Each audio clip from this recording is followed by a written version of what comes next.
अस्सलाम वालेकुम, welcome back. इस्लाम नबी इस्लाम की ज़ात पर आज मैं आपको कुछ टारगेट शूटिंग करके दिखाऊंगा। साथ में इंशाल्लाह आपको कुछ स्लिंग शॉट शूटिंग टेक्निक्स और हंटिंग टेक्निक्स इंशाल्लाह आपके साथ शेयर करूंगा।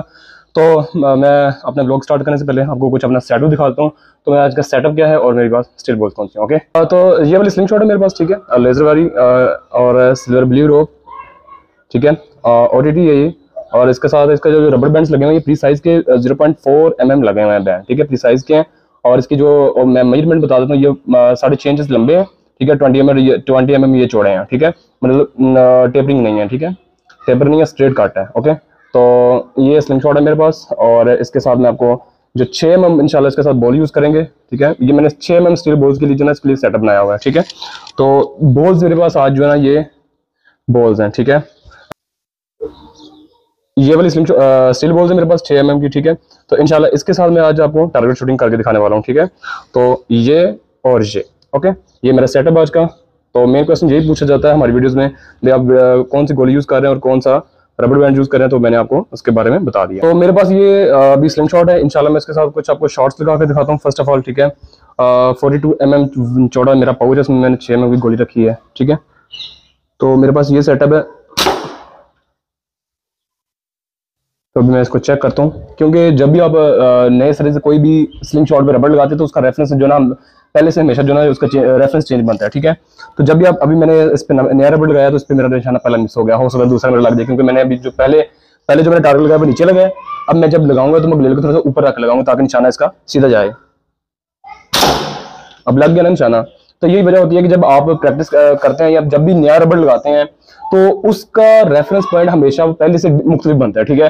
तो जब आप ऐसा करते हैं कि जब निशाना तक लगाना हो, जब आपका एक खास आपका ना एक खास टेक्निक होती है हर इंसान बंदे की ना स्लिंग शॉट पे, कि भाई मैंने इधर से निशाना देख के लगाना है, इधर से देख के लगाना है। वो चाहे जैसा मर्जी रबड़ यूज करें, चाहे जैसी मर्जी वो उसमें एम्यूनेशन यूज करें, वो अपने रेफरेंस के हिसाब से निशाना लगाते हैं। वो ये नहीं चेक कर रहे होते कि भाई जो मेरा जो रेफरेंस है वो इस रबड़ पे कौन सा बनेगा या फिर इस गोली पे कौन सा बनेगा, ठीक है। तो ये बड़ी इंपॉर्टेंट चीज होती है। लोग ऐसा करते हैं कि एक ही रेफरेंस से निशाना लगाते रहते हैं, वो सारा दिन एक निशाना नहीं उनसे लगता और फिर कसूर निकल आता जाके रबड़ का और गुलेल का, ठीक है, जो कि एक निहायत गलत बात है। आप लोगों को जो है ना ये चीज नोट करनी चाहिए कि भाई मेरा रेफरेंस कौन सा बनता है, मैंने किस रेफरेंस पे निशाना लगाना है। अब पहले मेरा निशाना मिस हुआ, दूसरा मेरा मिस नहीं हुआ, क्योंकि पहले जो मैंने निशाना लगाया नीचे लगा, गुलेल को मैंने दोबारा ऊपर किया है ताकि निशाना जो है ना और सीधा जाए, ठीक है।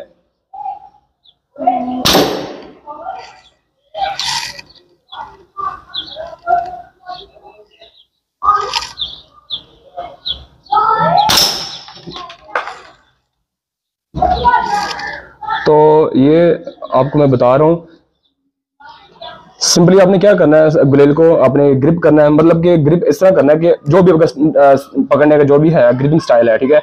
लेकिन आपने जब गोली पकड़नी है, गोली आप पाउच में आपने लोड करनी है, तो गोली आपने पाउच में लोड करनी है और आपने पाउच को यूं, मतलब कि ये देखें अब इनबैलेंस हो गया है, या यूं नहीं होने देना, ठीक है। बिल्कुल बैलेंस में रखना है। स्टील बॉल्स आपकी बिल्कुल पाउच के सेंटर में होनी चाहिए।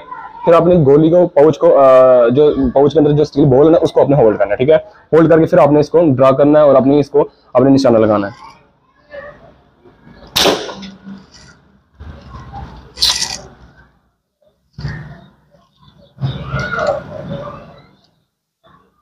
ये आपने इसको लोड किया दोबारा से, ठीक है। मेरा भी निशाना एकदम मिस हो रहा है क्योंकि नया रबड़ लगाया है इस वजह से।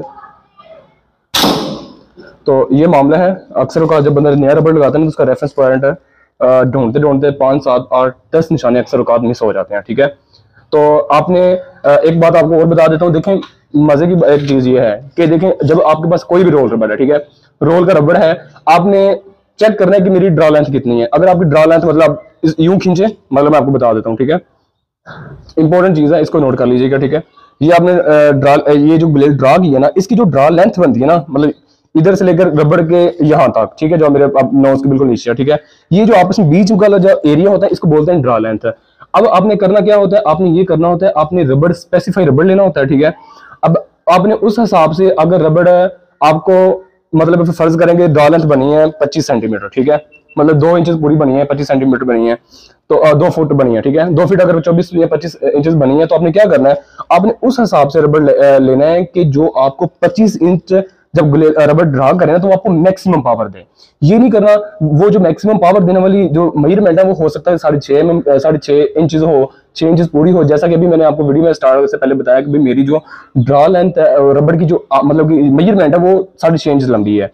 अब मैं इसको रबर को 6.5 इंच लंबा काटता हूँ तो ये मुझे 25 सेंटीमीटर अपनी ड्रा लेंथ पे आगे मैक्सिमम पावर देती है। बात समझ आई।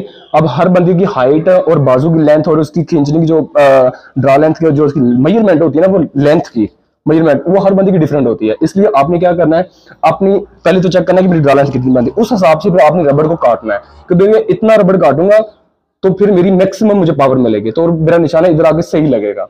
ठीक है। एक तो आपने जब रबड़ को काटना है तो आपने गोली के साइज के हिसाब से आपने काटना है कि मेरे से कौन सी गोली है और मैंने उसके लिए कितने रबड़ पावर का रबड़ चाहिए मुझे। तो ये आप पे डिपेंड करता है आपने रबड़ को किस तरह काटा है, किस तरह नहीं काटा, ये आप पे डिपेंड करता है भी मैं मेरे रबड़ की इतनी पावर और ये जो पावर मुझे रबड़ दे रहा है ये इसमें 6 mm चलेगी कि 8 mm चलेगी, वो आपने खुद फाइंड आउट करना होता है। ठीक है। जैसे कि मैंने इसको लगाया था 6 इंच 6.5 इंच लंबे रबड़ को, तो देखें अभी मैं इसको खींचूंगा इधर तक। ठीक है।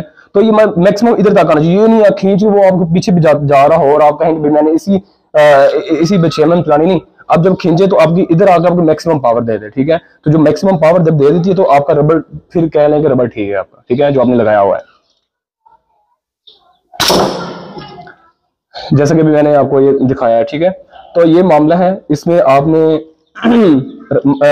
जो है ना ड्रा लेंथ का ख्याल रखना। ड्रा लेंथ इसी को बोलते हैं, जो रबड़ की ब्लेड की जो रबड़ खींचता है ना उसको ड्रा लेंथ कहते हैं उर्दू में। सही है। तो उसके बाद आपने एमओ को लोड करना है। जब आपने एमओ को लोड करना है तो आपने, मैंने आपको बताया कि इसमें सेंटर में रखना है, इम्बैलेंस नहीं करना। करने के बाद जब आपने इस एमओ को पाउच को रिलीज करना है ना, तो आपने इस पाउच को रिलीज क्लीन करना है। ये नहीं करना है कि मतलब आपने छोड़ते हुए पाउच को थोड़ा यूं कर दें यूं कर दी, नहीं, बिल्कुल भी नहीं। ऐसा तब होता है जब आप पाउच में जो डली गोली है ना उसको नहीं पकड़ते, बल्कि उल्टा जो आप पाउच का जो एक्स्ट्रा एरिया होता है उसको पकड़ लेते हैं। ठीक है। फिर छोड़ दे हुए ना गोली आपकी फिंगर पे लग जाती है थोड़ी सी, तो वो होता है तो उसका जो है ना वो इसकी जो प्रोजेक्टाइल बनती है वो थोड़ी सी जो है ना वो खराब हो जाती है। ठीक है। तो आपने इस बात का जरा ख्याल रखना है। ठीक है। तो जब आप ये देखें, आपने इसमें अभी मैंने स्टील बॉल्स को पकड़ के मैंने इसको ड्रा किया। ड्रा करने के बाद मैंने इसको अपनी ड्रा लेंथ पे पूरी लेके अपने रेफरेंस पॉइंट पे लेके आया। रेफरेंस पॉइंट में लेकर फिर मैंने इसको यूं छोड़ा तो इसका ये निशाना सीधा लगा जाके। ठीक है। तो ये टेक्निक्स होती हैं, इन चीजों को फॉलो करना है आपने। ग्रिपिंग अपनी बेहतरीन करनी है आपने। ठीक है। फिर आपने जब बेल ड्रा करनी है तो ड्रा लेंथ अपनी उतनी रखनी है और रबड़ की मेजरमेंट भी उतनी रखनी है जितनी आपकी ड्रा लेंथ है। ये नहीं करना भाई आप अगर आपकी ड्रा लेंथ है 25 इंचेस है तो उसके लिए अगर 6 इंचेस का रबड़ अगर आपको काम दे रहा है तो आपने 7 इंचेस रबड़ नहीं लगाना। ये ना हो कि आप 7 इंचेस रबड़ लगाए हो, कहें भाई बेटा इस पे मेरी जो है ना वो उसमें इतनी पावर ही ना हो। ठीक है। इस बात का आपने ख्याल रखना है। इसके अलावा जब आप हंटिंग देखें, एक टारगेट शूटिंग होती है जो घर पे आप बैठ के कर रहे होते हो, जैसे कि अभी मैं आपके सामने। इसके अलावा एक होता है हंटिंग। तो हंटिंग और शूटिंग में जमीन और आसमान का फर्क है, क्योंकि जब आप हंटिंग पे जाते हैं तो आपने क्या करना होता है, आप जब हंटिंग पे निकलते हैं ना तो आप फर्स्ट ऑफ ऑल इन चीजों को जो मैंने आपको बता दी हुई ना, अपनी मेजरमेंट अपनी एम्यूनेशन का आपने ख्याल रखना है। इन सब के बाद आता है आपकी मस्कुलर कंट्रोल। तो जब आप शिकार में निकलें, जब आपने हंटिंग वगैरह करनी होती है, टारगेट शूटिंग के दौरान भी आपने जो सबसे इंपॉर्टेंट चीज है वो ये है कि भाई आप अपनी बॉडी की जो मसल्स हैं उनको रिलैक्स रखें।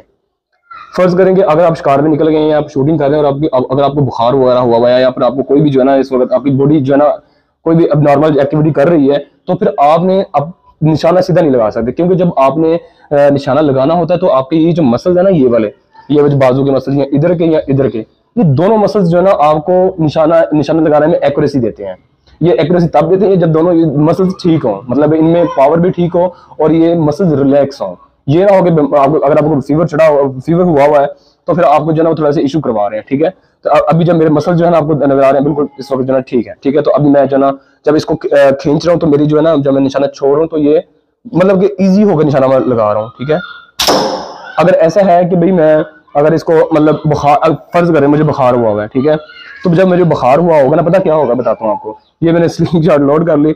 बुखार हुआ है ना तो मैं जब खींचूंगा ना इसको तो मेरे मसल्स जो है ना मुझे पूरी एनर्जी नहीं देंगे। जब एनर्जी नहीं देंगे तो बॉडी शिवर होगी। शिवर होने के साथ क्या होगा, आपका निशाना जो है ना वो थोड़ा सा आगे पीछे ऊपर नीचे जा सकता है। ठीक है। जा सकता नहीं है, होता ही ऐसे है।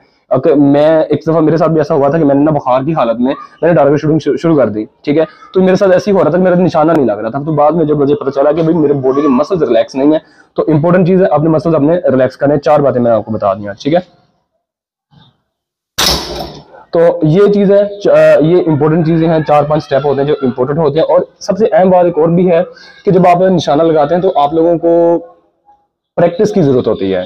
अभी देखें, अगर आपका निशाना नहीं लगता, फर्ज करें मैंने इसको टारगेट पर निशाना लगाता हूँ, लेफ्ट राइट या अप और डाउन चला जाता है, ठीक है, अगर आप स्ट्रेट शूटिंग कर रहे हैं, ग्राउंड शूटिंग कर रहे हैं, या फिर आप आपके बॉडी के स्टेट है, तो देखिए मामला ये होता है कि जब भाई अगर आपका निशाना लेफ्ट राइट अप और डाउन जा रहा है, तो आपने क्या करना है, आपने अपने रेफरेंस पे निशाना रख के निशाना ही नहीं लगाना। सपोज दैट मैं आपको बता देता हूँ, फर्ज करें अगर निशाना मेरा जो है ना, मैं लगाता हूँ इधर से, ठीक है, अगर इधर से निशाना लगाने से मेरा निशाना जो है इस पहले पॉइंट से, अगर मेरा निशाना जो है ना लेफ्ट जा रहा है या राइट जा रहा है, सपोज दैट कि लेफ्ट जा रहा है, तो फिर मैंने क्या करना है, तो फिर मैंने ना इस, अगर लेफ्ट जा रहा है निशाना, तो फिर मैंने गुलेल को थोड़ा सा अपना उठा के इधर करना है।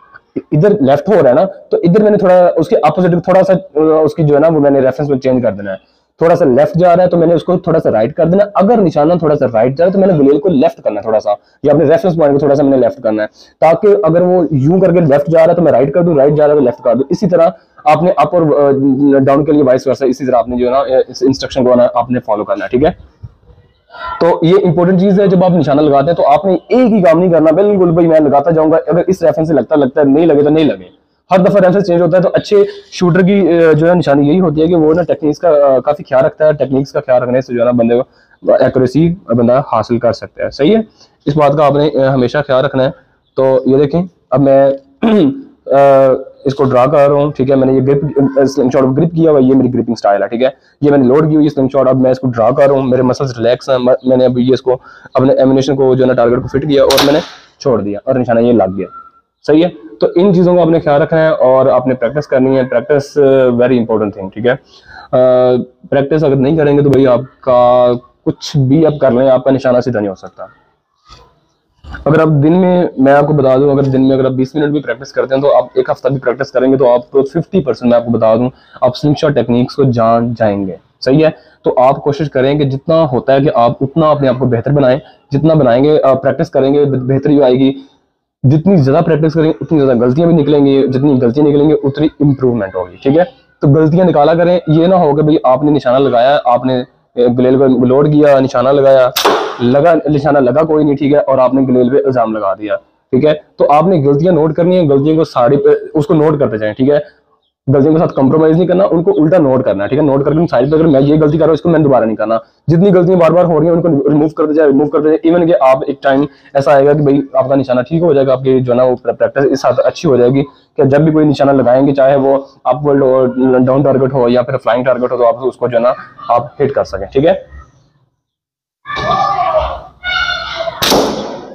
तो ये बात है। अभी ये स्लिंगशॉट है हमारे पास, ठीक है। इस तरह हमारे स्टोर पे tasirhundy.com ऑनलाइन स्टोर पे हमारे पास अवेलेबल होती हैं।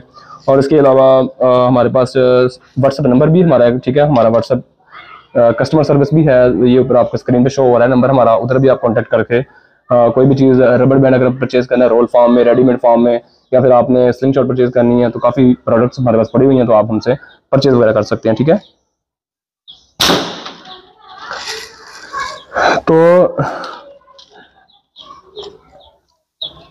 तो मैंने आपको आज 5 पॉइंट्स बता दिए हैं। आपने स्लिंगशॉट को ग्रिप करना है, इसके बाद आपने स्लिंगशॉट को लोड करना है, फिर आपने स्लिंगशॉट पे जो है ना ड्रा लेंथ का ख्याल रखना है। ड्रा लेंथ का ख्याल रखने के साथ आपने जो है ना रेफरेंस पॉइंट्स की 4-5 मैंने आपको पॉइंट्स बताए हैं, तो आपने उन पॉइंट्स को फॉलो करते हुए निशाने लगाने हैं और इंशाल्लाह आपका जो ना प्रैक्टिस आपकी बेहतर हो जाएगी इंशाल्लाह। ओके, ठीक है जी, इंशाल्लाह मिलेंगे तब नेक्स्ट वीडियो में, तब तक के लिए अल्लाह हाफिज़।